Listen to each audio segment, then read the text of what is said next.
Assalomu alaykum azizlar. Kechagi mana o'rnatgan kolonnamiz mana chiroyli sifatda chiqdi. Mana ko'rib olishlaringiz mumkin.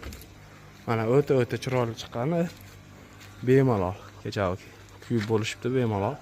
Ustakalarimiz ko'rib, kelib mana o'zlaring baho berishlaringiz mumkin. Mana chiroyli holatda chiqqan. Endi vibrator yo'qligi sabab bitta mana yerlarda do'xchalari bor, hech narsa qilmaydi. Mana burchaklari ham o'ta a'lo darajada chiqqan, ko'rishlaringiz mumkin.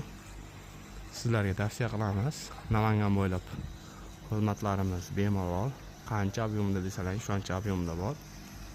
Kolonna deysizlarmi, regel deysizlarmi, devol deysizlarmi, manal deysizlarmi, hammasiga polovkalarimiz bor. Yetarli miqdorda bemalol aloqaga chiqishlaringiz mumkin. Namangan viloyati Jidakafa qishlog'ida bemalol xohlagan ob'yomda xohlaganlaringizcha yetkazib bera olamiz. Polovkalarimiz juda cheklanmagan miqdorda bor. Assalomu alaykum azizlar.